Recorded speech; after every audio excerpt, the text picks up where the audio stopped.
yeah, we will try our best.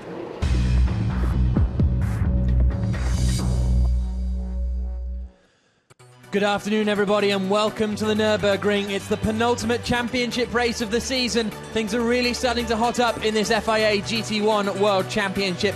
The top three teams in the championship, the top three pairs, I should say, are only separated by 20 points, and we've still got plenty up for grabs here at the Nürburgring and next weekend at Donington Park for the season finale.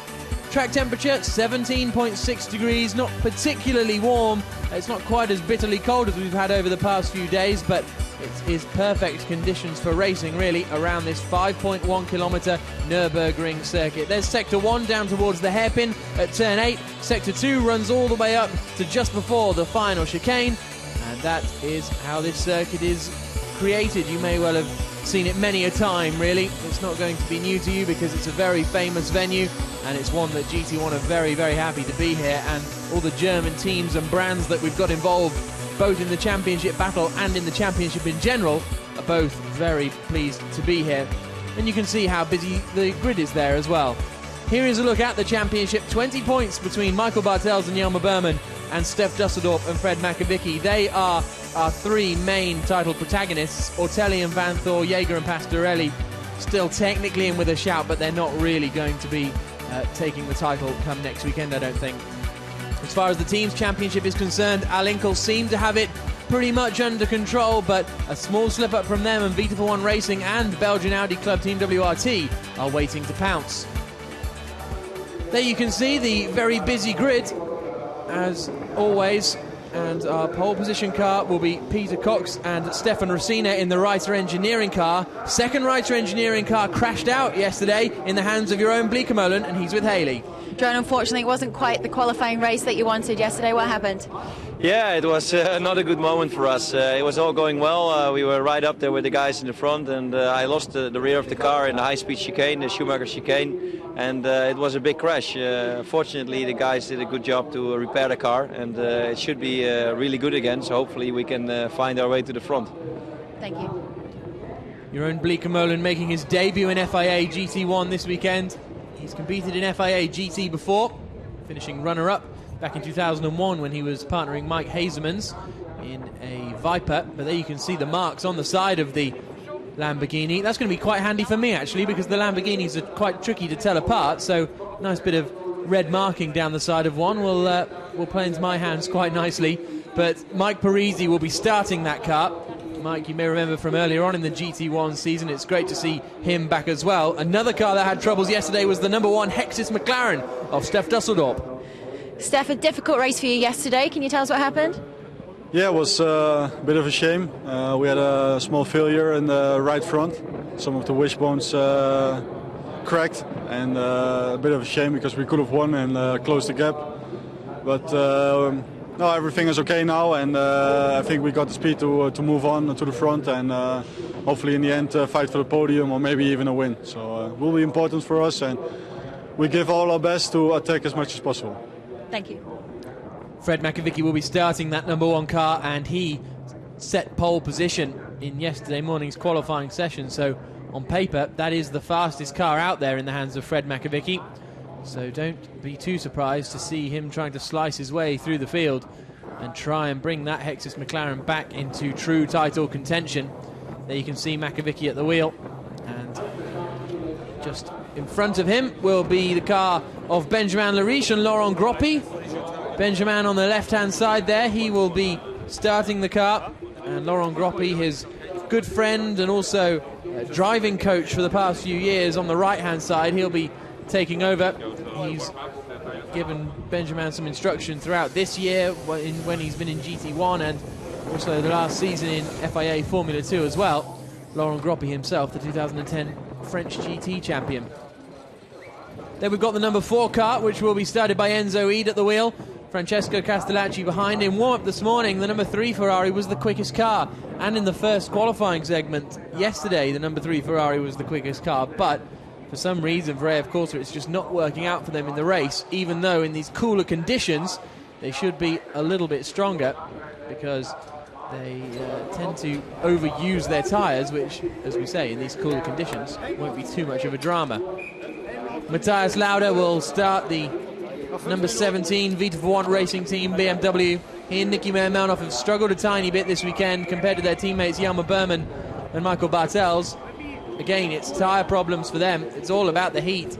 And as we saw in Slovakia and Portimao and Navarra, in hot conditions, the BMW is very strong. But as soon as it gets cold, like last time out in Russia, they end up in a little bit of trouble. Tony Verlander will start car number 3, the AF Corsa Ferrari 458. And expect him to come through the field as well, because as I say, he was the quickest man in warm-up this morning. Just in front of him will be the 33 Belgian Audi Club Team WRT R8 of Oliver Jarvis. I don't quite understand what happened to them yesterday. Didn't manage to get to speak to them this morning to get the full rundown, because they had a mistake in their pit stops, but they only lost maybe 5-6 seconds, and they came out right with the pack in front. But then all of a sudden they were 15 seconds behind the pack in front. So that'll be an interesting one to see whether they are gonna have the pace today. There is the number 37 Alinkel.com Munich Motorsports Mercedes-Benz SLS AMG. That's going to be started by Nicky Pastorelli on the 3rd row of the grid, 6th position for them in yesterday's qualifying race, just behind Gregoire de Moustier in the number 2 Hexis McLaren. There is Gregoire at the wheel. He did a strong job yesterday, actually, to hold his position when he came out of the pit. He lost a couple on the cold tyres, but as soon as the race settled down and he got his tyres up to temperature, he settled into his pace comfortably and performed very strongly. Now we're up onto the 2nd row of the grid. There are our championship leaders. Jelmer Berman starting that car. Very, very quick driver. And he is going to be looking at making some progress from 4th on the grid. He was all over the back of Marc Basseng at the end of yesterday's qualifying race. And so it's going to be interesting to see if they will resume their battle here. Marc Basseng doing a very, very strong job defending.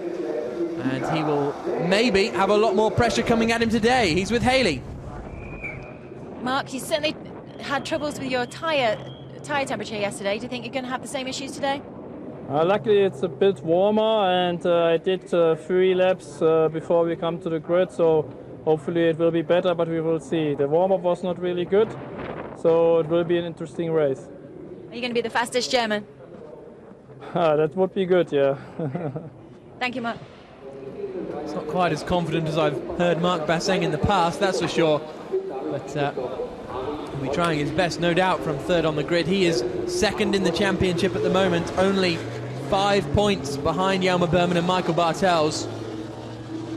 Front row of the grid, we've got Laurens Vanthoor starting the Belgian Audi Club R8. They had a strong race yesterday. Really, they lost out at the pit stops where they were leapfrogged by the pole-sitting car of Peter Cox. And there it is. Ryder Engineering's first win this season, and it was in the qualifying race. Peter Cox will be starting the car. He showed some great pace yesterday. Really impressive stuff. And so we've got a mouth-watering collection of drivers at the front of the field. Peter Cox has started towards the front before. If you remember in Zolder, all the way back in April, he ended up with a good position after qualifying very strongly indeed, but he ended up, I think he qualified 2nd on the grid. He ended up jumping the rolling start, and as a result was given a drive-through penalty, and that then put their weekend on the back foot. They've had pace all season, but haven't been able to quite convert it, but all of a sudden they are now on pole position for the championship race. And there's the Mercedes SLS leading car. They will be heading them off around the Nürburgring circuit. It's a very impressive machine, that. Thomas Jaeger took me around the Nordschleife in it last night. We did 18 kilometers of the Nordschleife in about 7 minutes and 10 seconds, which worked out an average speed of 90 miles an hour or 150 kilometers an hour. It really is an impressive car, that. And Thomas Jaeger, a very impressive driver. But the grid is being cleared now for the start of the championship race, the penultimate championship race of the season in FIA GT1. We've also got the FIA GT3 European Championship grid on the back, you can see. The title was wrapped up yesterday by Maximilian Buch and Dominic Baumann. As far as the drivers are concerned, Teams Championship still to be decided. Heiko Gravity Charouz and AF Corsa are battling it out there, and we'll keep you up to date with how that battle is transpiring as the race progresses, but the main focus of our attention is going to be on the FIA GT1 World Championship as the green flag lap gets underway here at the Nürburgring. We're set for a very exciting 1 hour race, because any one of the top, well, 5 cars definitely could win it, but then also we've got the likes of Tony Villander and Fred Makovicky starting further back, who are going to be in with a shout as well, and Mike Parisi, don't forget, in that very fast Lamborghini. So let's take a look at the grid for this penultimate championship race of the season. Peter Cox on pole position, alongside him Laurens Vanthoor in the Audi, Marc Basseng and Jelmer Berman, the battle of the German brands on the second row. Then we've got Demoustier and Pastorelli on the third row of the grid, ahead of Oliver Jarvis and Tony Villander, who we should watch out for. We also need to watch out, in 9th and 10th place we've got Lauda and Eid, but we also need to watch out for Fred Makovicky in the number 1 Hexus McLaren. He's starting alongside Benjamin Lariche, and Mike Parisi about to race this Lamborghini Gallardo for the first time. So let's see how quickly he can get up to speed. He was impressive in qualifying, actually. He was matching Peter Cox for lap times, considering Peter Cox has been racing Lamborghini since about 2004. That wasn't a bad effort at all from Mike Parisi. We just saw Nicky Meerman off there in the garage, watching how his teammate Matthias Lauda will progress. A bit warmer today, so hopefully the Vita For1 Racing Team BMW Z4s can pick up a little bit of pace. There you can see the GT3 field coming through at the back. We've got Heiko and AF Corsa on the front row of the grid, but then Heiko in 3rd place as well. The second AF Corsa car of Michael Lyons and Stefano Guy is a long way down the order in 8th position on the grid. So at the moment, if this grid is suggesting, it should be Heiko Gravity Charouz who will win the team title for the 2nd year in a row. But anything can happen in this 1 hour race. This is the Schumacher S, where Jeroen Bleekemolen dropped it yesterday. I thought maybe at first there was some contact and he got tapped into a spin, but we saw the replay and he just got sideways. But those guys in the Reiter Engineering garage did a fantastic job to repair the car and get it out in the hands of Mike Parisi, who will do the first stint and then hand over to Jeroen Bleekemolen, driver with plenty of experience, racing the Porsche Super Cup a few years ago, and plenty of GT experience as well. As I said earlier, runner-up in GT back in FIA GT back in 2001. There is Hans Reiter. Looking forward to this one. A qualifying race is always nice, but the championship race win is the main one. That's where the trophies and the podiums are to be found. As the leading car brings them around and up to the chicane. After they come out of the chicane, they'll begin to get into their 2x2 formation, and we'll have the rolling start. This is our onboard view with Marc Basseng. The beautiful German countryside around here. Really some spectacular scenery, and hopefully it'll treat us to some spectacular racing. We're using the quick chicane. You can see the cars going through it there. If you've seen a Formula 1 race here, you'll know that they take the tight, slow, clumsy chicane, but here we're using the fast one. Peter Cox on pole position in the Reiter Engineering Lamborghini for the penultimate championship race of the season. Things are getting important now, and we've got the championship protagonists on the second row, Marc Basseng and Jelmer Berman. When the lights go off, the race will be underway. It's a good start again from Laurens Vanthoor, but he's not going to be quite able to get there. A good start as well from Grégoire Demoustier, trying to slide through the middle. Look at Tony Villander on the inside, trying to make up some positions as well. But it's a good start from Peter Cox. He holds the lead into turn 1, trying to move up into second place is Marc Basseng. There's a little bit of contact, and look, there's a Ferrari almost up into second place. We've got a spin towards the back, one of the Heiko cars. He's going to be out of the race, and a rear right puncture for Nicky Pastorelli in the 37 Al Inkle. Nicky Pastorelli is going to have to creep back to the pits. Was that a McLaren flying off? Did I see there? We'll have to wait and see. It looked like a silver car, but it was a McLaren, we think. It was number 2. It was Grégoire Demoustier with no left rear wheel by the looks of things. So at least championship-wise, that hasn't affected it too much. One of the Heiko Gravity Charouz GT3s still driving around with its door open. But let's consolidate then as they come down into the hairpin. It's going to be Peter Cox leading. Second place is one of the Ferraris. I imagine it's going to be Tony Verlander, but we can't quite see the number from there. Then in third place is Mark Basseng. Fourth is Lawrence Vanthoor. Fifth is Jelmer Berman. And sixth place, again, as they go up the hill. And there is Oliver Jarvis out of the race. Front left damage, so he's got front left damage. The McLaren had rear left damage, didn't it? So perhaps those two didn't come together, but it certainly all got very claustrophobic going into turn 2. Mike Parisi didn't have a good start either. But here they come then, out onto the back straight. Mark Basseng is going to be coming under an awful lot of pressure pretty soon from Lawrence Vanthoor. He didn't think he was going to be particularly quick. He was very forceful going down into the first corner. He's managed to keep it all together at the moment, running in third place, but I think Vanthoor may be a little bit frustrated with that. Out onto the start-finish straight they come. And I wonder if it was the Audi and the Mercedes that came together. That would make sense, wouldn't it? It is Tony Verlander in second place. We've also got a great start from the Heiko car of Dominic Baumann. Here comes Fred Makovicky attacking the BMW into turn 1. Makovicky didn't make up much ground in the start. He's only in 9th place, and he's still struggling to get around that BMW in front of him. In fact, it's another good start from one of the AF courses as well. Giuseppe Ciro has got himself up into 7th place overall in all that carnage at turn 1. And there you can see Nicky Pastorelli limping back to the pits. And will this be the first time that one of the Allincor Mercedes has failed to score a point in the championship race? I think it may well be. There's Fred Makovicky then. He has managed to get past Matthias Lauda. He's next going to have his sights set on the GT3 cars. And look at this, Tony Verlander's looking quick. He took 0.4 of a second out of Peter Cox in the first sector alone. There's a bit of debris down there, I think, on the outside of the hairpin, but that doesn't seem to be causing too much problem. All of a sudden, Mark Basseng has pulled out a little bit of a gap over Lawrence Vanthoor. Oh, big slide from Vanthoor as he comes out of the Schumacher S.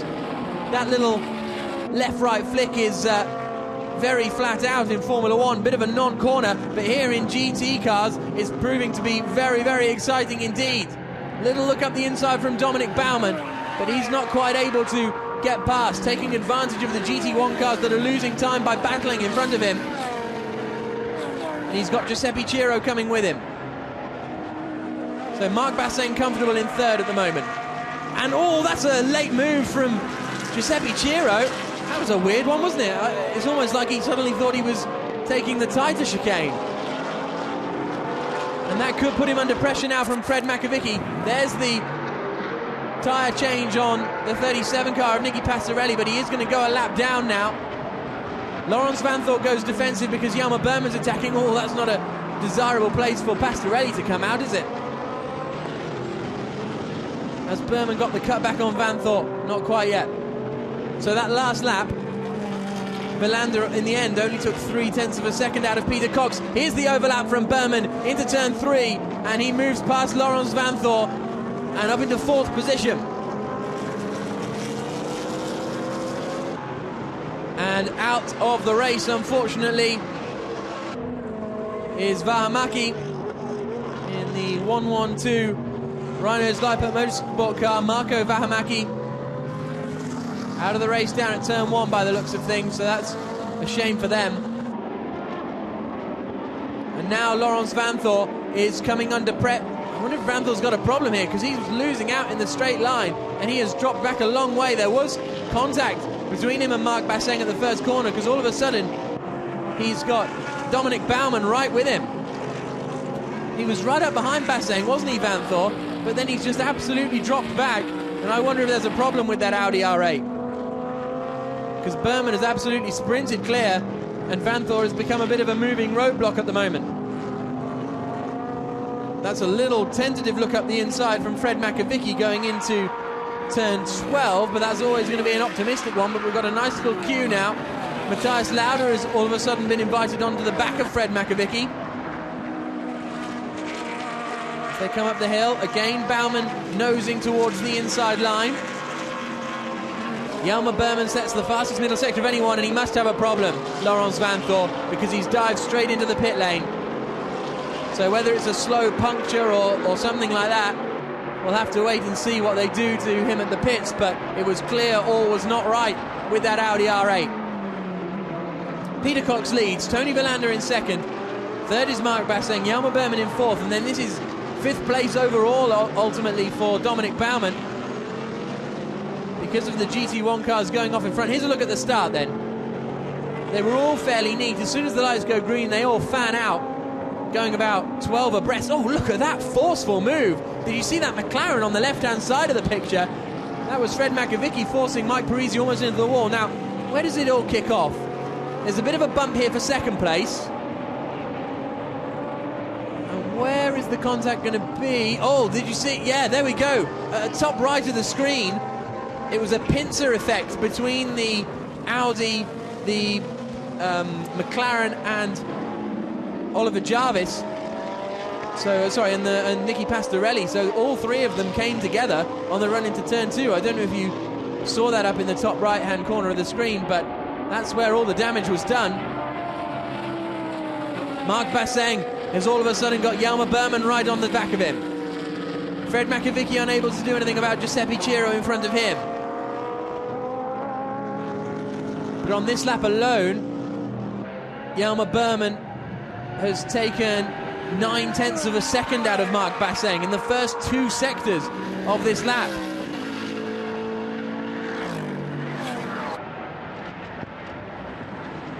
Up the hill they come.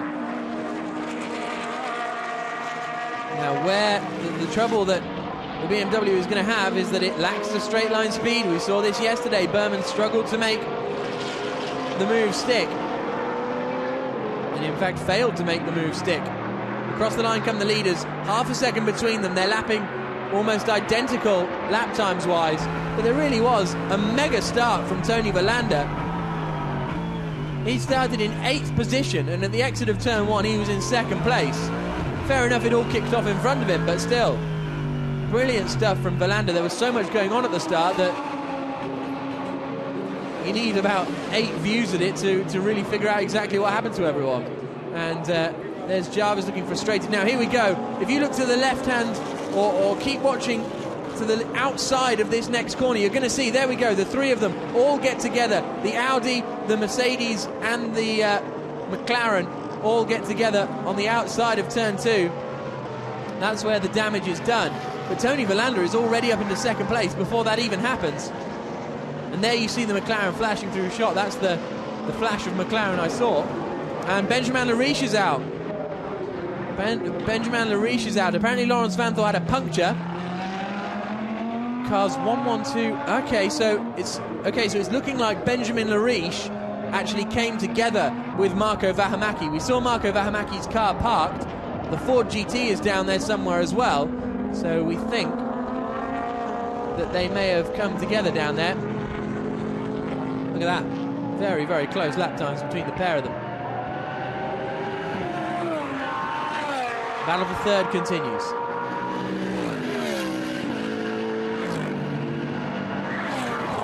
Up towards the chicane.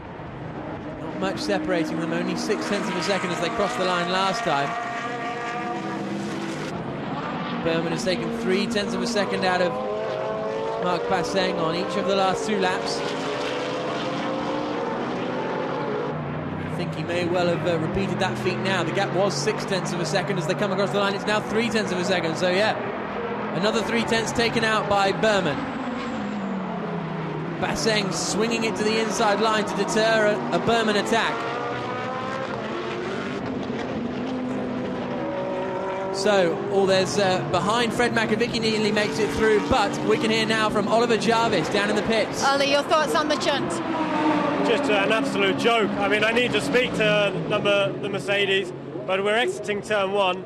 On the exit, he just cuts straight across the front of me. I mean, unless he had a problem, then there's no excuse, just crazy driving. But like I say, I'm going to first speak to him because maybe he had a puncture or something, but otherwise, then he's just a complete idiot.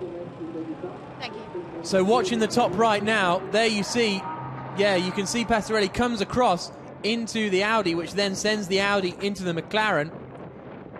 So I think we'll let Jarvis and Pastorelli sort that out amongst themselves, really. Sounds like there might be a bit of sorting out to do. Peter Cox has got the hammer down a little bit, pulled out 0.4 of a second on that last lap to just edge the gap back to Tony Villander up to 0.9 of a second. As we go on board with Marc Basseng. Jelmer Berman behind through 12 and then out onto the back straight. You can see how close Berman is, but on the back straight the BMW will just start to drop away. Here goes Oliver Jarvis then, and it's like Schumacher and Coulthard at Spa 98, isn't it? Although perhaps a little less dramatic. And into the final corner, that's Thomas Jaeger, Nicky Pastorelli's teammate, and Oliver Jarvis has come to talk to Pastorelli.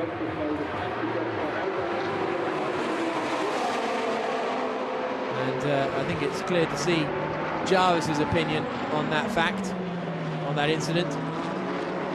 Berman attacking once more, as he was for the remainder of yesterday's championship race. We did see Fred Makovicky get past Giuseppe Ciro finally, so Fred Makovicky now up into 6th position, which is 5th in the GT1s, but with his rivals in 3rd and 4th, it's not really going to be good enough, because they need to remain within 33 points of Jelmer Berman and Michael Bartels. They're currently 20 behind, because there's 33 points up for grabs in Donington Park. So depending on where Berman and Bartels finish, we'll have to see exactly how many points they edge out as we go on board now with Marc Basseng. At the moment, Heiko Gravity Charouz are still going to be winning the GT3 European Championship Teams title as things stand. 45 minutes to go, 10 minutes until the pit stop window opens, and it's this continuing battle between the Mercedes and the BMW that went on for most of yesterday. They've been joined now too by the Heiko car of Dominic Baumann. Car 24 is under investigation for the first corner collision. That's Mike Parisi. So that must have been a little bit further. That must have been the incident that caught out the second Heiko car. So that must be what that's all about. As Jelmer Berman might need to get his defending on a little bit here, because here comes Dominic Baumann looking to the inside line. It's not going to be close enough though. This isn't going to help Berman, because he really needs to focus all his efforts on getting past Marc Basseng in front of him. The last thing he needs is a pesky Heiko Mercedes behind him. Peter Cox, the gap between him and Tony Villander has steadied at about 0.7 of a second. There they are. Then we've got this queue for 3rd place. So look how quickly Fred Makovicky has joined in the number 1 McLaren. That's going to be interesting. He's going to be on the back of Dominic Baumann before too long. Giuseppe Ciro currently 2nd in GT3, with Kirill Ladygin actually 3rd for the Russian Bears Motorsports Ferraris. Just an impressive drive from him. Harry Procek then in 5th place. Things haven't worked out well for Harry Procek and David Mengsdorf in Moscow and here at the Nürburgring. And you can see a bit of dust being kicked up by Matthias Lauda as he battles with Enzo Ede. How quickly then is Fred Makovicky going to be really challenging these guys? You can see the BMW in 4th place on that last lap, lost 0.4 of a second to Marc Basseng in front. So Basseng just beginning to bring the pace back in. Perhaps the tyres are just about getting back up to temperature.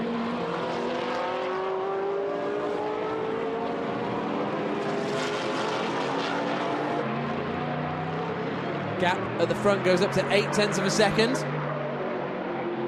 They've got a 4-second advantage now, back to this third place battle. Lights flashing from Dominic Baumann as he pulls to the inside. But again, he's not going to be quite close enough to Jelmer Berman. What we could see here is an interesting battle of experience, because Dominic Baumann is only 19 years of age. Did ADAC Formal Masters in 2009 and 10, but that's about the limit of his experience. Of course, that is the championship winning FIA GT3 car, so it's in a similar specification to the GT1 cars. So it's no surprise to see the front-running GT3 car battling it out here. As you can see, the majority of the GT3 grid are further down. There is now a drive-through penalty for Mike Parisi for causing a collision. So after all that hard work for Reiter, it's not turned out well for Mike Parisi, unfortunately. I was so focused on the incident up at the front of the field, didn't really see what Mike Parisi did wrong, but I'm sure it was he that caused the incident with the second Hypergravity Charouz Mercedes.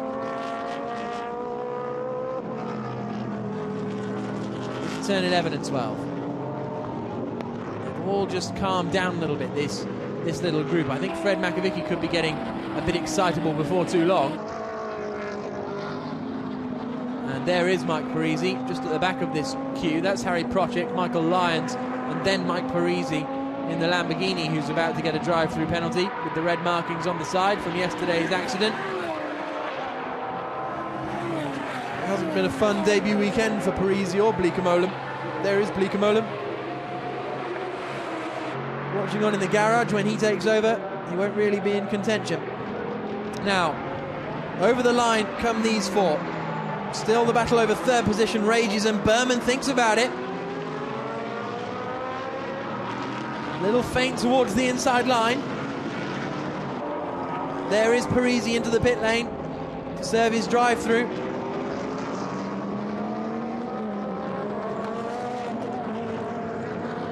Makovicky almost sending one up the inside of Dominic Baumann there. If Makovicky can get in front of these three cars, he's going to be in a lot stronger position in the championship than if he's behind.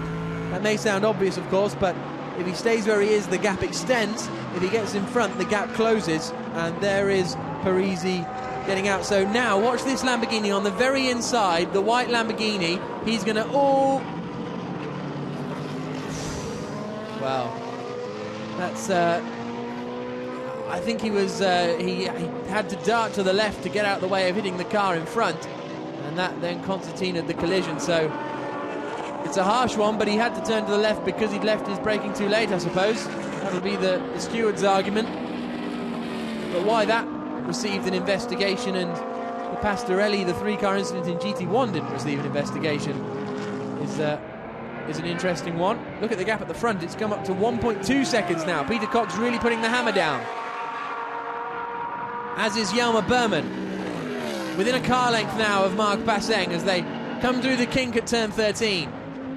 He's the closest man to making a move out of any of these four at the moment. The BMW is very strong out of the chicane. It certainly was yesterday. But it's weak in a straight line. We'll see it this time, hopefully. You'll see Berman's right there with the Mercedes. Got a good exit and everything. He's not dropping back too much down the straight, Jelmer Berman, but he's just losing a little bit. Perhaps the slipstream is going to help him as well. Certainly we saw it a lot more dramatically in Portimao coming onto the back straight. Look how close Makovicky is. He's very... Oh, he's got a little bit of rear right bodywork kicking off. Little look up the inside going into turn 3. There's going to be contact there between him and Baumann. Fred Makovicky, I think, possibly frustrated or determined. Mixture of both. Trying to force his way past now. Probably frustrated because getting past Baumann won't actually gain him any positions as far as points are concerned, but it'll mean he can then attack his main championship rivals in front. Baumann, of course, will drop out of contention because once he makes his pit stop, the GT3 pit stops are a lot longer than the GT1 pit stop, so Baumann when he hands over to Maximilian Buch, will be well down the order. But it is certainly fun for him, I've no doubt, to be battling with the GT1 cars, the title-contending GT1 cars. And hopefully we'll see Dominic Baumann competing in 2013 in GTs with us. Out onto the back straight. Makavicki knows that he needs to get this job done or pit as soon as possible to hand over to Stef Dusseldorp, because there's no point just sitting behind Dominic Baumann. So I reckon if Makavicki doesn't think he can get past, there is the rear right damage. If Makavicki doesn't think he can get past, he'll pit as soon as possible and hope that the clear air of Stef Dusseldorp will get him past. Out onto the start-finish straight they come once more. The gap at the front is still 1.2 seconds, and it's 3/10 between all of these cars pretty much. They're all really concertinaing in at the first corner. Still no way through though for Jelmer Berman. It must feel like Groundhog Day. Here's Philippe Dumas jogging up to Heiko. Possibly. Oh, and there's contact that he doesn't need to now. He probably ought to run away before Heiko have a go at him. And, yeah. Philippe Dumas, a bit unpopular now. He's made it up there. Fred Makavicki just knocking round the GT3 car of Dominic Baumann. There you can see Baumann is now just in front of, is that Enzo Eid? Yes, it is. So that promotes Giuseppe Ciro into the lead. Here we go. Same move as last time. And just the slightest of touches was enough to send the 101 Mercedes round. That promotes then Fred Makavicki up a place. Still 5th in GT1 overall. Now we've just got to, I think we've just got to hope that Makavicki doesn't get penalised for that. And that he's allowed to race on. Because otherwise their championship would be pretty much over, I think. Here comes Jelmer Berman. Looking to the inside line, not close enough. Again, into the chicane at 15 and 16. Again, he's so quick out of the chicane, but it's not really an overtaking opportunity into the final corner. Gap's up to 1.5 seconds for the lead, but Berman's got a great run, and Basseng knows it. Straight to the inside line. Look at Fred Makavicki in the McLaren behind, just poised to have a go if these two come together. Berman sends it to the outside, almost contact. Makavicki sees the gap to the inside of turn 1, backs out of it because he realises that was the gap that was always going to close. But he's well in the fight for a podium place now.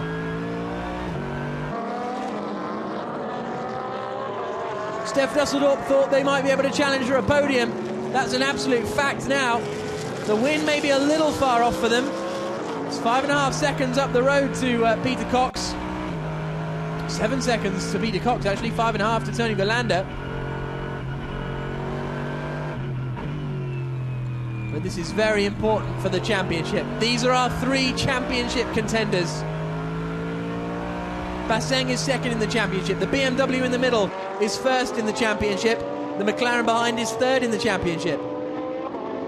And this is the great thing we've seen so far this season in GT1, is the championship contenders have been on track battling each other. It's not all done in the pit stops. Pit stops are important, and pit stops will be very important today, but we've got side-by-side action for the championship on the track. It's brilliant stuff. The pit window is now open. So what will these guys decide to do? I think Berman might decide to pit straight away because he's losing time behind Basseng. Winkelhock has been quicker than Basseng. The incident between car 101 and number 1 is under investigation. Are either of them going to pit this time around?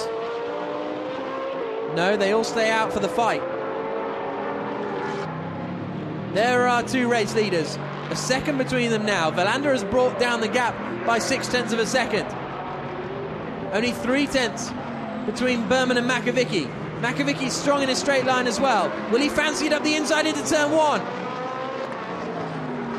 Thought about it. Those two battled, allowed Basseng to get away a little bit. This is why I thought Berman might pit instead of getting involved in this scrap.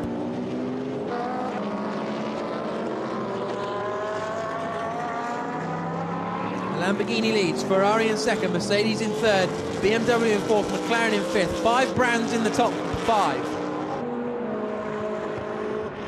And actually, Matthias Lauda's having a pretty strong run in 6th place. We just about saw him coming over the crest of the hill, but this is the battle for third still. We've been watching it all race, but it's a fascinating battle. It's only going to get more interesting at the pit stops. All 3 of these teams, highly professional outfits, which is why they're at the top of the championship. Stefan Rattel, boss of SRO, watching on. Michael Bartel's watching on as well, ready to take over whenever Hjalmar Berman, or whenever the team decide he should come in.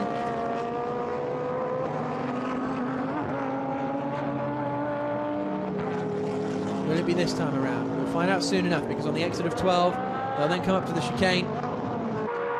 Good exit from Berman there. Really good exit. You could see the extra momentum he carried through turn 12.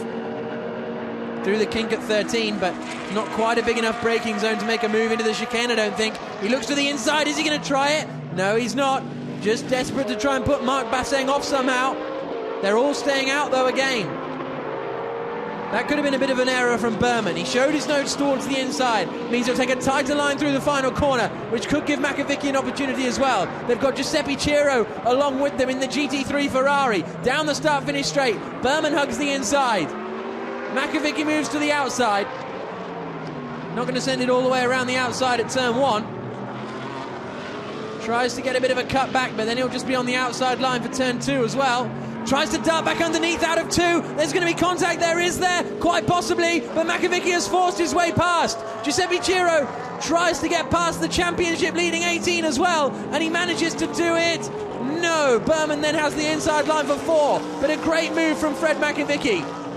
I don't know how much contact there was in there, but Fred Makovic has now made it through into 4th place. And he'll now set his sights on closing down Marc Basseng up in front.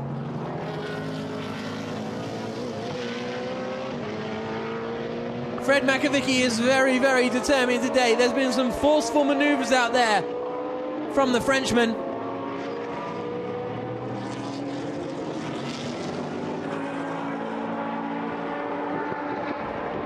But you don't get to win races by not being determined. Into the pits comes the 37 car. Nicky Pastorelli handing over to Thomas Jaeger. Their race is pretty much over. They're down in 20th place overall, which is 10th place in GT1. So they might pick up a point. It's not going to be a huge help in the Teams Championship. And with BMW potentially finishing 4th and 6th at the moment. Oh, it's a drive-through penalty for car number 1. Drive-through penalty for Fred Makovic in the number 1 Hexis McLaren for causing a collision. And will that put them out of the championship battle? Philippe Dumas not happy at all, as you can imagine. And, well, we'll have to wait and see where the drive-through penalty brings them back out. But that is a real shame as far as this championship is concerned, I fear. We've still got I mean, it's a real shame in the sense that it'll only be a 2-way battle for the championship instead of a 3-way. We've still got a thrilling fight on our hands for the championship, whatever happens in this race going towards Donington Park in a week's time. But it would have been lovely to have a true 3-way battle for the championship.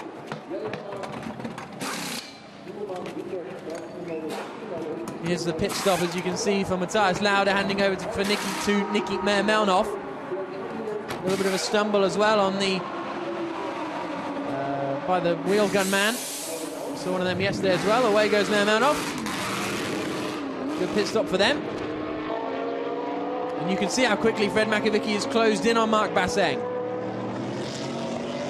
Right onto the back of him now. Back end stepping out on the exit of turn 8.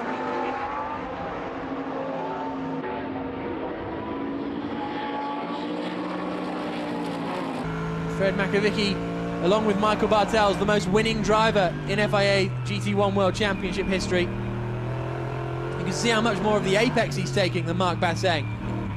Look at that McLaren, as Basseng feathers the throttle out of the corner. The McLaren could be a danger along the straight.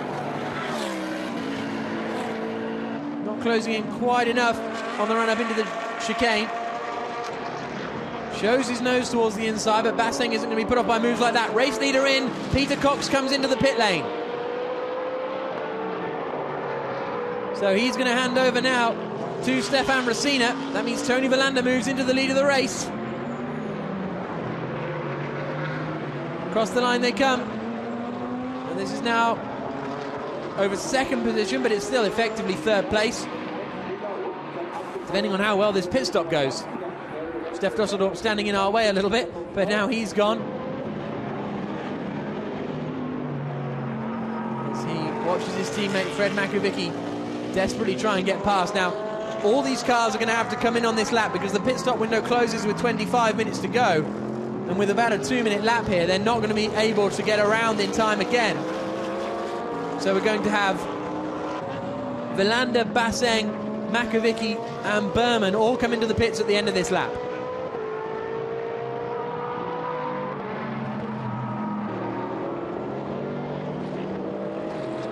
So many red AF Corsa Ferraris out there, it's difficult to pick out exactly which one is our race leader, but it is that one, Tony Villander.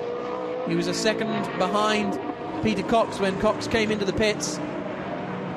Racina is out of the pits now, so the stop hasn't gone too bad for them.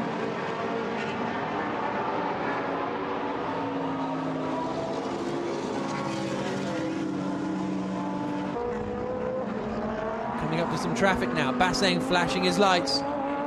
He's got Miguel Toril, I think that is, in front of him, that he's about to put a lap on. The 104 GT3 Russian Bears Motorsport Ferrari.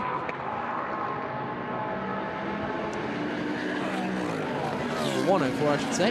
Through the kink, up towards the chicane. And what's Toril going to do? He's going to hold the inside line. Great stuff there. Into the pits then comes Tony Villander in the battle for the lead of the race. These three are all going to dive into the pits as well. This is going to be fun. This is going to be very interesting, and this is going to be a challenge for our cameraman as well. There you can see Marcus Winkelhock waiting, Steph Dusseldorp waiting, Michael Bartels waiting as well. The GT3 Ferrari is coming into the pits, and he will then fall back a long way. Oh, look at this. Makovic moving across because the BMW was looking towards the inside line. In goes the BM. In goes the McLaren. In goes the Mercedes. This is where it's down to the teams. Remember, it was Mercedes, McLaren, BMW as they came into the pits.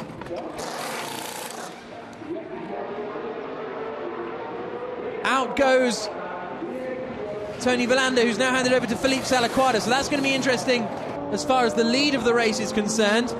Well, the 25 Lamborghini is only coming around the final corner, so into the lead of the race goes Philippe Salaquada. The McLaren has lost out in the pit stops, so all that fighting to get past the 18 BMW is for nothing, but they have all managed to leapfrog Stefan Racina, except for the number 1 McLaren. Steph Dusseldorp has lost out massively in that pit stop. It may not affect him because he may still have to serve this drive-through penalty, although I imagine Philippe Dumas is with race control as we speak. And they're sending it up the inside straight away, though, is Stefan Racina. Now he's got some heat in his tyres as Michael Bartels struggles to get the heat into the BMW. So now our race leader is Philippe Salaquada, number 3. But on an absolute mission is Stefan Racina, right up behind Marcus Winkelhock. Racina's tyres are up to temperature. Winkelhock in the Mercedes that struggles to get its tyres up to temperature could be a sitting duck here. Racina's got a good exit on the run down into the hairpin. This is the battle over second place in the second to last championship race of the season. Racina sticks it to the outside to then try and get the drive out of the corner. The problem is, even if you get a good drive out of the hairpin, the Schumacher S isn't really an overtaking opportunity.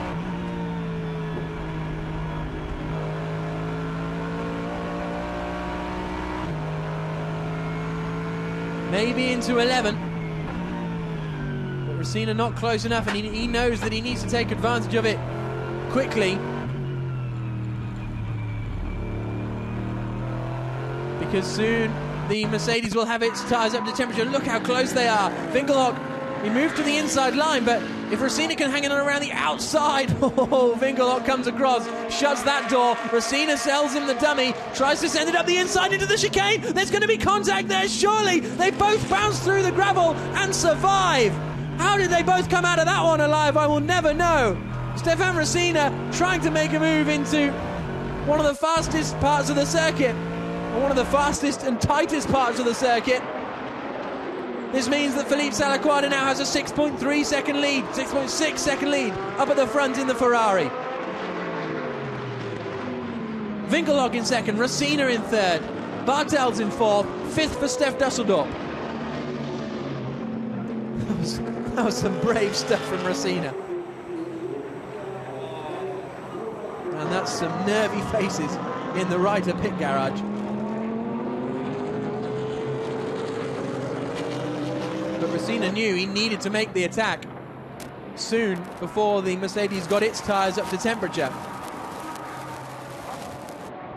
Here's a look at the replay. Look at this, he sells him one way, sells Winkelhock the dummy, and he just tries to do it on the brakes, and he's well up alongside. That's a fair enough move from Racina. But the two of them bounce through and survive. Brilliant racing. Winkelhock having to resolutely defend. He's having to defend as hard as he can, because it's worth defending. It wasn't worth defending when he was leading the Formula 1 race here in 2007 in the Spiker, because he knew the McLarens and the Ferraris behind were going to romp past. But here he is battling for the championship, and he is going to do everything he can to hold on to this second place.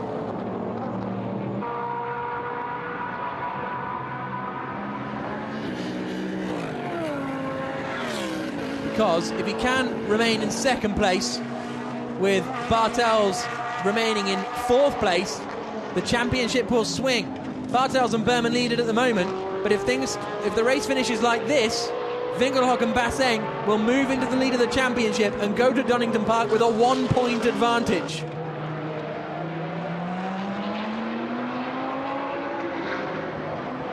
Depending on what happens with the number 1 car, they will possibly be out of title contention. So they're 20 points behind at the moment. If they let's say they finish in 5th place, but there's still that argument to be had, they'll then lose 8 points, so they'll be 28 points behind. So they'll still be in title contention if things stay how they are, but it'll be very, very, very slim chances of title contention. But as I say, they're still out, not performed their drive-through penalty yet, so as I say, I can't quite see race control from here, but I imagine if I could, Philippe Dumas would be in it. Here we go then, that confirms what I say. Basseng and Winkelhock would move 1 point clear of Bartels and Berman. And yep, Dusseldorp and Makiewicz would be 23 points behind.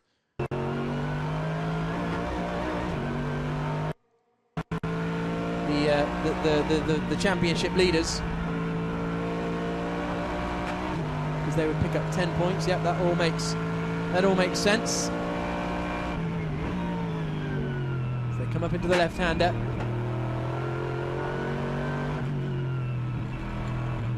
Yes, they still would be in title contention then, but it would be a long shot for them.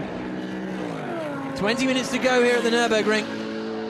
Stefan Racina still pressuring the Mercedes. Does he fancy it again? Winkelhock's learnt from his mistakes. He moves across on Racina. Almost contact between the pair of them again. There may well have been a little bit of a touch. But this is some resolute defending from Markus Winkelhock. Out onto the start-finish straight. Philippe Salaquada may have the first championship race victory for Ferrari this season in the bag. They won the qualifying race the first time we went to Slovakia, but they're yet to get a championship race win. And he's got a 6.6 second advantage, so he is still in a strong position. But Stefan Racina trying to force his way into second place. Let's hear from Peter Cox, who started that car. Peter, Stefan is certainly putting the pressure on, but how is he going to overtake that Mercedes? I don't know. that car has been strong all year, and here we also have the pace, but be faster or overtake are two different things, and unfortunately our car didn't start so well at the pit stop, so we lost some time there and some track position, but he's doing really well, and maybe we still get a better position than we are now. Is it possible Stefan will be able to take the Mercedes at the chicane because he keeps trying? I hope so, because I think if I'm correct, that is the car for the championship and we have nothing to lose. But for that, I must say I'm impressed with how Manfred is driving, because he's risking a lot. Thank you. I think Peter Cox means Marcus Winkelhock. Manfred is Marcus's father. If you go on YouTube, there's a terrifying crash of Manfred Winkelhock crashing here at the Nordschleife in a Formula 2 car. He walks out absolutely unharmed, but it's a really spectacular thing. So Marcus Winkelhock's father Manfred was a racing driver in Formula 1, and Marcus was a racing driver in Formula 1, albeit for one race here back in 2007. Up into that chicane again, Rosina's favourite place. That's where he's able to get the run. Oh, he's curbed it on the exit, and into the pits for the drive-through penalty comes car number 1. Look just to the bottom of the screen there. Steph Dusseldorp comes in. Now, that was, you have 3 laps to serve your drive-through penalty. That was about 8, something like that. But I imagine because Philippe Dumas was arguing with race control. So, well, that is a shame for the championship. When Dusseldorp comes out, we'll see exactly how far back he is. He's behind Mickey Mermelhoff, but he's still in front of the 32 Audi of Van Thor and Ortelli, because they had to make a pit stop, didn't they, earlier on in this race because of a puncture. So that'll be 6th place then for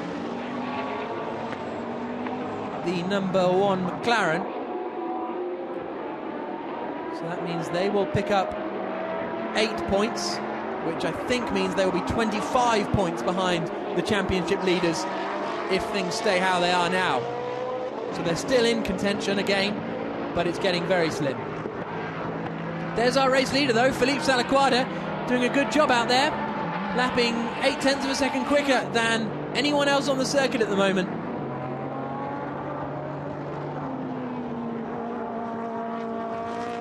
The man from Prague in the Czech Republic is doing a good job of taking over from Tony Villander, and he is looking to take Ferrari's first championship race victory of the season. As I said, Salaquada and Villander took the qualifying race victory in Slovakia, and then things didn't work out for them in the race. I think it rained, didn't it? I remember, a long time ago.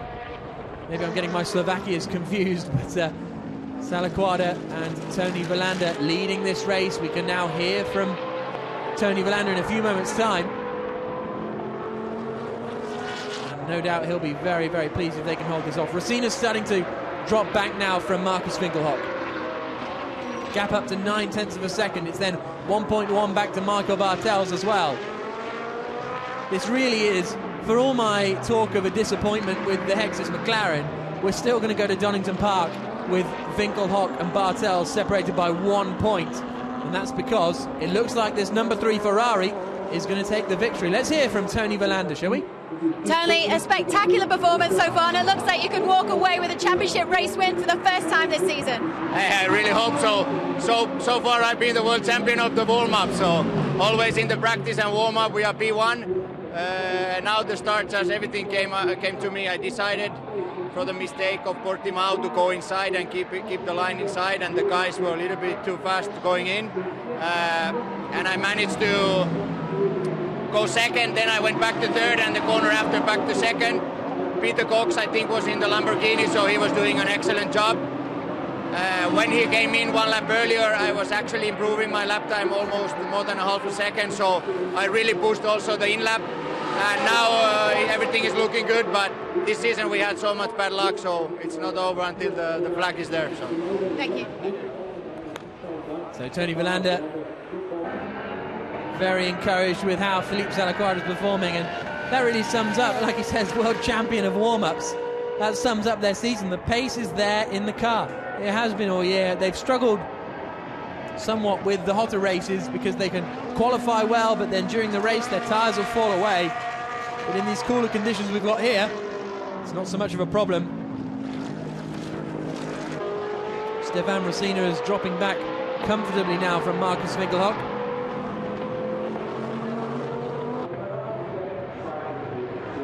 Now, across the line to do a 57.3 goes Felipe Salaquada, 57.4 for Winkelhock, 57.5 for Rosina, 58.1 for Michael Bartels. I mean, they said yesterday, the BMW team, that they're hoping for a nice hot weekend in Donington Park next weekend, and I think that's a bit optimistic. We'll have to wait and see. There's the number 1 McLaren. You can see how much time a drive-through penalty costs you. Steph Dusseldorp across the line to do a 57.1, which is quicker than anyone else on that lap. How frustrating it must be to be inside that McLaren. How frustrating it must be to be part of the Hexis team. Philippe Dumas was just on his way up to Heiko to say, please don't get involved in our championship battle, when Fred Makovicky punted Dominic Baumann round.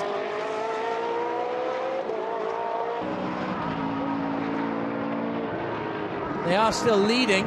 Maximilian Buch and Dominic Baumann still leading FIA GT3, so they are now back in front of Gaetano Ardagna Perez, who's in second place.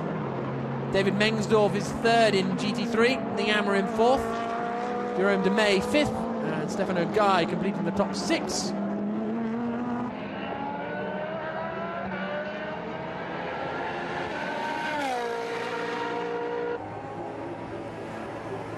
So there you can see Felipe Salaquada, and there's the number 1 Hexis McLaren, slowly cruising down towards turn 8. Steph Dusseldorp at the wheel, shaking the car all over the place to try and sort out the problem, but this is very, very, very large news for the championship. He's parked it. Now, what is he trying to do there? Because you'd have thought if he was about to park it, he'd have pulled onto that inside bit where and he's got it going again. Oh, I imagine that's some kind of electrical problem. But that is bad news for McLaren. Can they get the car? What can they do? Fred Makovicky looking concerned, and he may well look concerned because this could be the end of their championship chances. Let's hear from Fred Makovicky. Oh no, Fred Makovicky. He will talk to us now, so let's hear from him. He's down on the pit wall with Haley. Does he know what's going on? Fred, can you give us an update on the McLaren?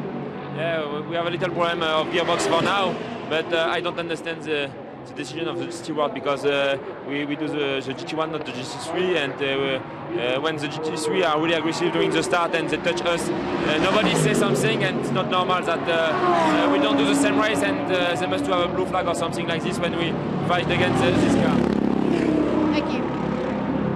Fred Makovicky obviously none the wiser of what's going on, but there's a reversing down the track, the 4x4 just putting to the inside line. Thankfully that's well off the racing line, but things not looking good for the number 1 Hexis McLaren. It's being attached to the tow truck. That will put them out of the race, and I'm pretty sure that will put them out of the championship, because they are currently 15 points behind Marcus Winkelhock and Marc Basseng, who will then pick up 18 points. So that'll take them on to 33. If things stay how they are, I think Hexis McLaren could still win if they win both the races in Donington, and both BMW and Mercedes fail to finish both of the races at Donington. So I think that's the situation we're going to be in.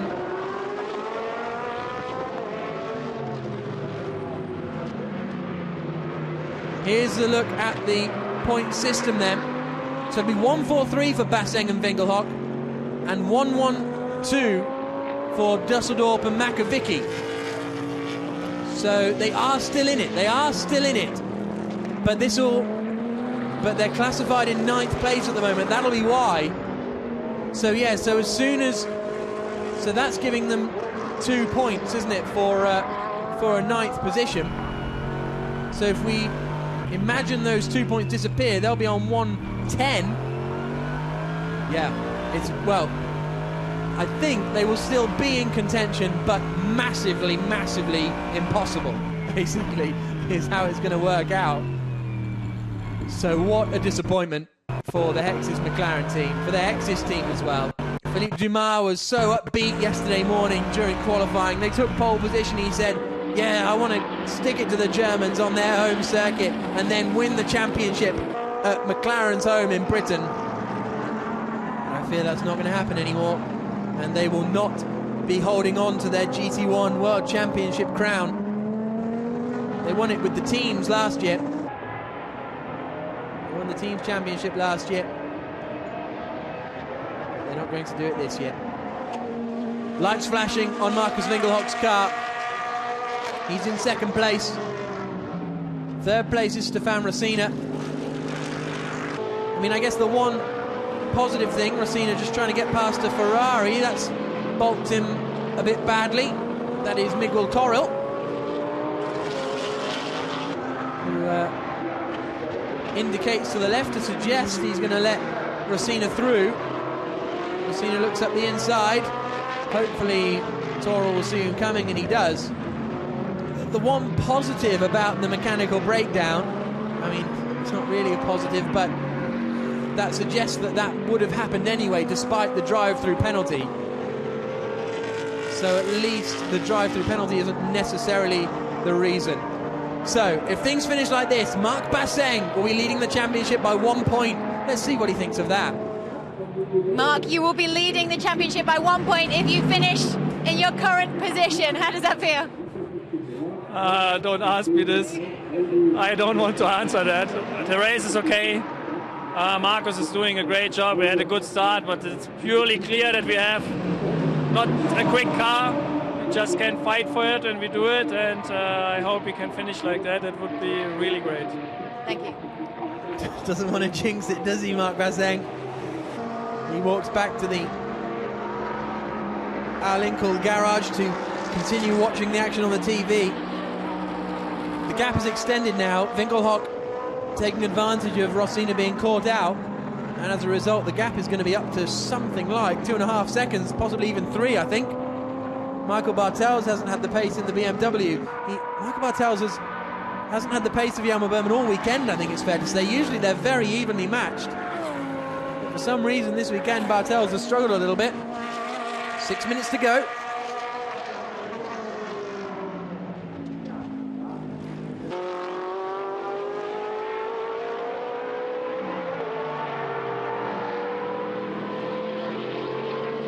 Stefan Rosina has certainly made an impression in his few races in GT1 so far this season. He made his debut the first round in Slovakia, where he was very, very quick, deputising for Peter Cox, and him and Darrell O'Young were a very strong pairing that weekend. He's been very, very quick this weekend as well. Not quite quick enough to overhaul Marcus Winkelhock in those early laps. Tried to duck and weave every way he could to try and get past Marcus Winkelhock, but in the end Winkelhock held on to the position, held on to that 2nd place. And I mean, it's interesting, like Peter Cox said, I'm surprised Marcus is defending so hard considering the position he's in, but, and there's Jerome Bleekemolen in the pits in the 24 Ryder Engineering Lamborghini. That's a shame for them, difficult weekend for them. But yeah, Peter Cox saying that Winkelhock was defending surprisingly hard. If Winkelhock hadn't defended and let him through, then him and Marc Basseng might not have been leading the championship heading to Donington. Swings and roundabouts. Rosina into the Schumacher S. This is where Bleekemolen lost it yesterday in the Ryder Engineering Lamborghini, and Jerome Bleekemolen's problem is a drive shaft problem, I'm being told. So that is why the 24 Lamborghini is out of the race. You see them all inspecting the back of the car. Hopefully they can get everything fixed for Donington Park next weekend. There's our race leading 101 Mercedes, and this is how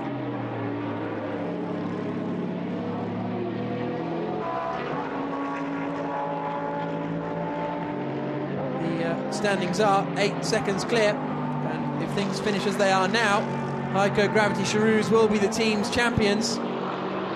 There is second place, the 150 car of Gaetano Ardagna Perez. David Mengsdorf third in GT3 at the moment.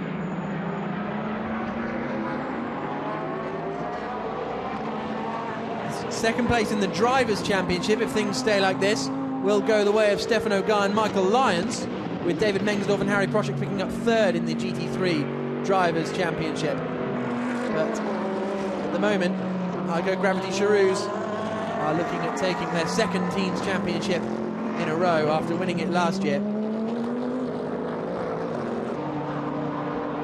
3.5 minutes to go. Philippe Salaquada leading the way, as he has done since he took over from Tony Villander at the pit stop, and he's driven well as Philippe Salaquada, as you'd expect. Very quick single-seater peddler. This is his first real year in, well, he did a few Blancpain Endurance Series races last year. So this is his second season really in GT racing, because in 2009 and 10 he was competing in Formula Renault 3.5, where he picked up a couple of pole positions. Before that he did A1 GP, Formula 3 Euro Series as well. And there is Michael Lyons in the AF Corsa Ferrari, the 151 car. Stefan O'Guy in the car at the moment, but he and Michael Lyons will finish second in the championship if things remain like this. Hopefully Guy knows that and won't lunge it up the inside of Jerome Demey, who's in front of him. Pit stops of car 3 and 4 are under investigation after the race. That's an interesting one. So AF Corsa are being investigated for their pit stops. Now the pit stops happened some 25 minutes ago. So I wonder why they're suddenly being investigated now. Well, that's why they're being investigated after the race, because there isn't enough time to investigate them now and then subsequently come up with a ruling. So I'll have to wait and see what happens with AF Corsa there. I wonder if Al Inkle or... well, yeah, probably Al Inkle. If it's going to be any team that has complained about them, it'll be Al Inkle, because that'll give them a greater points advantage over Bartels. But I'm not suggesting that Al Inkle are playing dirty tactics or anything like that, but it's just a strange situation that the investigation has come up 25 minutes after the actual pit stops occurred. So someone must have gone to the race director and pointed it out or asked for them to be investigated. And there you can see number 3 car under investigation. Well, it will be under investigation after the race technically, so it shouldn't affect the race result. As Philippe Salaquada is not on his final lap, I don't think. It was very close as he crossed the line, but I don't think we're on the final lap of the race. As he comes through the right-hander at turn 12.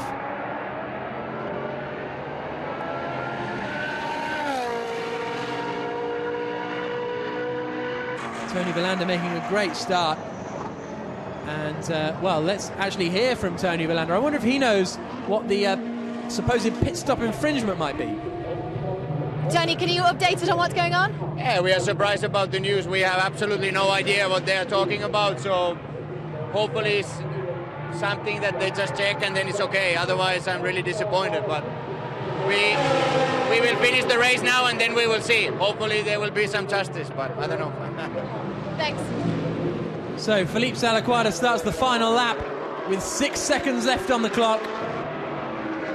There, of course, a Ferrari moved into the lead of the race at the pit stops after pressuring the number 25 Reiter Engineering Lamborghini in the early stint of the race. It was a really impressive start from Tony Villander, 8th to 2nd at the first corner. If we see a highlight of the start later on in the programme, well, we'll definitely pay attention to it, because it must have been a mega start. Second place, Marcus Fingelhock. He's driven well in the Mercedes that hasn't been particularly strong here. He's still managed to consolidate a second position at the moment. Stefan Rossina in third, Michael Bartels in fourth, Nicky Melnoff in 5th. So that's good news, actually, as far as the Teams Championship is concerned for Vita for One. They are going to close in on Al Inkel, probably by about 10 or 8 points. And we're being told that it's down for throwing tyres, which we saw a penalty in Slovakia, didn't we, for a team throwing tyres. It was WRT Audi, wasn't it? They were given a drive-through penalty for throwing tyres at the pit stop. There's Tony Villander chatting to one of the team members.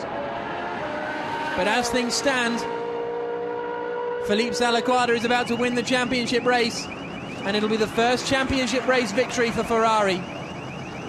Tony Villander put in a mega start. He was mega quick in warm-up this morning. Ferrari have had a quick car all season, but they just haven't been able to sort it out in the races. But that changes today, because the penultimate championship race of the season is won by AF Corse Ferrari. Felipe Salaquada and Tony Villander take the victory at the Nürburgring. Marcus Winkelhock and Marc Basseng cross the line to move into the lead of the Drivers' Championship by 1 point ahead of this car, Michael Bartels and Jelmer Berman. They've led the championship for a long, long time, but now they're second in it. Stefan Rosina and Peter Cox finishing 3rd in the race. Good news for Vita for One as far as the Teams Championship is concerned, because Nicky Melnoff and Matthias Lauda have brought the car home in 5th place. 6th on the road, and the GT3 win is going to be Maximilian Buch and Dominic Baumann. A win yesterday and a win today. Perfect way to end their championship winning season, sealing the victory for the Drivers' Championship yesterday and sealing the victory in the Teams Championship for Heiko Gravity Charouz today. Here's a nice little battle coming out of the final corner. Thomas Jaeger right up behind Francesco Castellacci, but Jaeger is a lap down, I believe. So it's 8th place.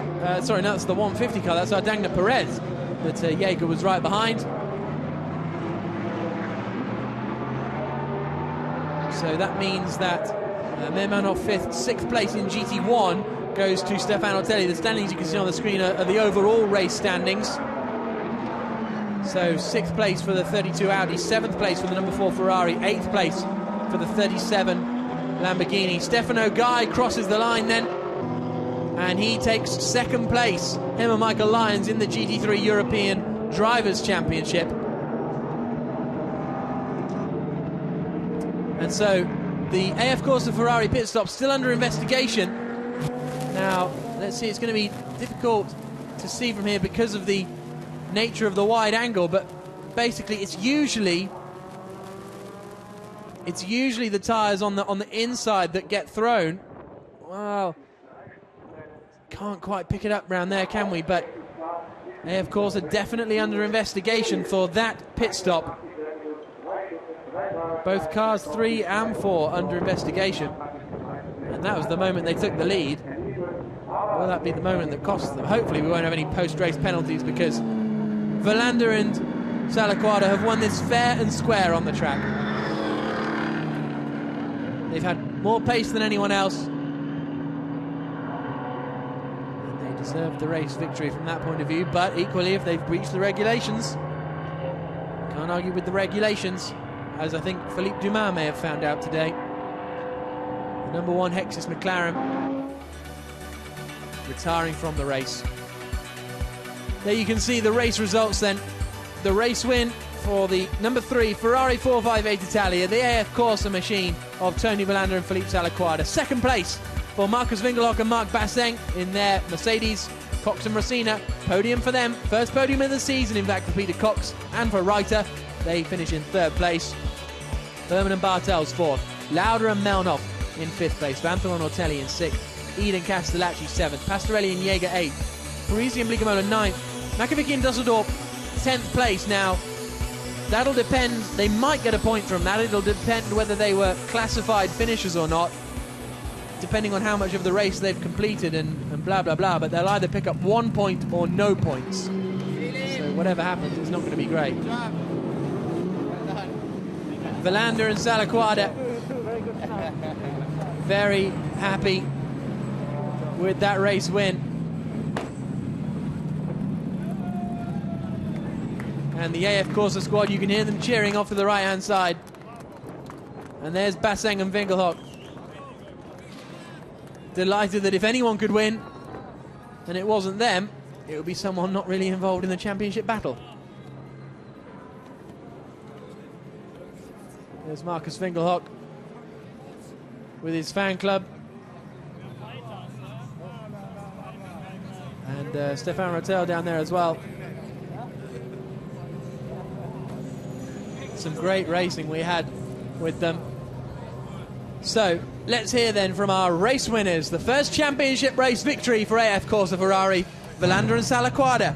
Congratulations, Philly. Your first championship race win. Yeah, it's a great win. I want to thank you all the team and Tony. He had a great start, which I was really impressed. He made a P2 and then during the pit stop we make up to P1. So for me it was just I saw the car behind me very far, but I had to keep my pace. But the car was working very well, and I could stay in my pace and do good lap times, and we can stay in P1. I'm very happy, very happy. Finally, a great win for you, Tony. I know there is an investigation with regards to the pit stop, but still a wonderful result for the team. Yeah, there's a marshal report, something about when the guys took off the tire and taking back to the pit carriage. The race was incredible. We had a good pace during the practice, also warm up this morning. I got the incredible start, some fight with the Mercedes. Then I followed Peter quite closely. When he came in, I pushed the in-lap very hard, and the guys did one of the best pit stop of the season. And hopefully, as I said, there's some justice and we're gonna really get official win, so it would be nice. Thank you. Thank you. So Philippe Salaquada and Tony Wilander, delighted with that. There are third place men, Stefan Rosina on the left, Peter Cox on the right. I wonder if they'll be disappointed with how that result ended up. But let's hear from our new championship leaders, Marc Basseng and Marc Basseng. They are leading the championship by a point, and they're with Haley. Congratulations, Marcus. What a great result for the team, and now you're leading the title. We are leading, yeah? The driver's title. Okay. Yeah, I'm absolutely happy about the result. I really didn't expect that. I thought it's going to be difficult to hold the third place, and now finishing second is just really a great result for me and Mark and for the whole team. And yeah, if you continue like that, it's really close at the end for the championship. And how difficult was it to hold off Stefan? It was not easy, especially the first 3-4 laps when I came out of the pit, when the tires were not really there, when the temperature was not in the tire. The Lamborghini was really fast on the straight, so it was not easy to hold him up, but at the end it worked out, and I'm just happy. And Mark, now positive going into the final round at Donington next week. Yeah, it's amazing now with a small lead, but with a lead, I mean, that is definitely on our side. Marcus and me are a strong pairing, and we are big fighters, I really would say. I mean, it was really hard, and the start was incredible. I don't know, I have to watch the video, but I am so happy for the team. Luckily, Thomas finished 8th, was good for the team points, so now we can go to Donington. And you're the fastest German. Yeah! Oh, woo! Whoa. Thank you. Haley asked him on the grid before the race whether he'd be the fastest German. He didn't seem particularly confident, but he and Marcus Winkelhock definitely are. This weekend, the fastest Germans, as has been proven in this championship race. Stefan Rosina and Peter Cox started on pole position, finished in third place. Now they're talking to Haley. Congratulations, Stefan. What a great performance by yourself in the Lamborghini. You pushed hard trying to take over the Mercedes, but it wasn't quite there for you today. Yes, I mean, I pushed, but more or less, you know, Peter was leading the race, so I was the one who didn't do it at 100%. So I think basically I would like to thank the team and Peter that I could drive, you know, because perfect. I mean, for me, GT1 third place, that's really nice. Congratulations, Peter. What a pairing you guys have ended up to be. Yeah, it was really good, but I already thought it was going to be okay. You know, so I know Stefan is a very strong driver, so I look forward to team up, and it worked out well. We were a bit wrong on strategy. We came in one lap too early. That cost us a little bit, and then for whatever reason the car didn't want to start properly, and that's where we lost the track position. But I think he drove brilliantly, and the Ryder engineering team did a fantastic job. Thank you. So 13 Here's a look at the championship standings. 1 point between Basseng and Winkelhock and Bartels and Berman. The 13 points that was the gap for second and third place is now extended. So it looks as though, according to our calculations, Dusseldorf Makovicky do get that 1 point. They're still in contention, but there's 33 points up for grabs and they're 32 points behind. It's pretty much an impossibility. As far as the team's championship is concerned, Alinco still lead. They've got a decent margin, 36 points at the top of the team's championship. It's going to take a big overhaul from Vita for one to get past Alinco at the top, but it's everything to play for at Donington Park in a week's time. Further down, you can see AF Corse are still in 5th place after taking their first championship victory of the season, and soon we'll see the trophy presentations for that as well. But what a great weekend it's been here at the Nürburgring. Really pleased that GT1 came here. The German fans are pleased that GT1 came here. The German teams are pleased that GT1 came here as well. And as you can see, well, you can see from this view that we've got a battle between BMW and Mercedes going into the final round at Donington Park. You've got the BMW bridge there. You've got the Mercedes AMG tower on the left-hand side of the shot. And I think that just sums up how strong the passion for motorsport is in Germany. You can see the drivers and teams and supporters collecting down underneath the podium, and they applaud as Tony Verlander and Philippe Salaquada climb onto the top step of the podium. Second place, Mark Basseng and Marcus Winkelhock. Huge cheer for them at their home race. Peter Cox and Stefan Rosina, third place on the podium. And the Italian AF Corse squad will receive the Italian national anthem.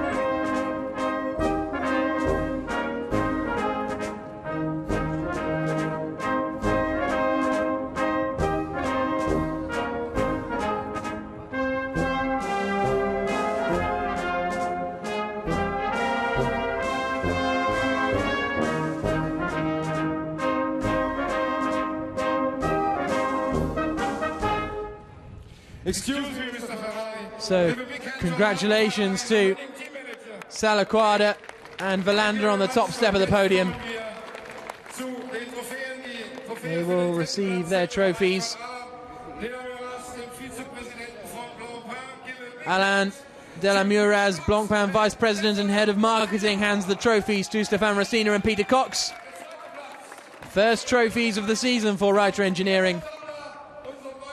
Second place, Winkelhock and Basseng, an important second place. Errol Sander, Blancpain testimonial, and of course the famous German actor handing over the trophies. And the race victory trophies for Tony Verlander and Philippe Salaquada. Delighted with that. AF Corse, they took pole position in the first qualifying race of, the first qualifying session of the season. And the AF Corse trophy presented just before Verlander and Salaquada get to spray their champagne. Basseng wants to get it on with. Peter Cox starts. The podium presenter not particularly happy with that. But Verlander and Salaquada take the win. But the big news, Basseng and Winkelhock moving to the top of the Drivers' Championship by 1 point ahead of Hjalmar Berman and Michael Bartels. Hot conditions suit both the BMW and the Mercedes. So I think, to be fair, both the BMW and the Mercedes might be struggling next week in Donington Park. The Ferraris again and the Lamborghinis may be towards the front of the field. What can McLaren do on their home turf as well? What a fantastic weekend of racing it's been here at the Nürburgring. Basseng and Winkelhock didn't think they were going to do very well this weekend, had a dreadful free practice too, really struggled to make it into the third segment of qualifying, but here they are with a third place in the qualifying race and a second place in the championship race, moving them to the top of the 2012 GT1 World Championship Drivers' Championship. So 1 point between them as we move to Donington Park next weekend. Many thanks for joining us this weekend here at the Nürburgring, but in a week's time we're going to be at Donington Park. From myself, Jack Nichols, Hayley Coxon in the pit lane, everyone here at GT1, we'll see you then.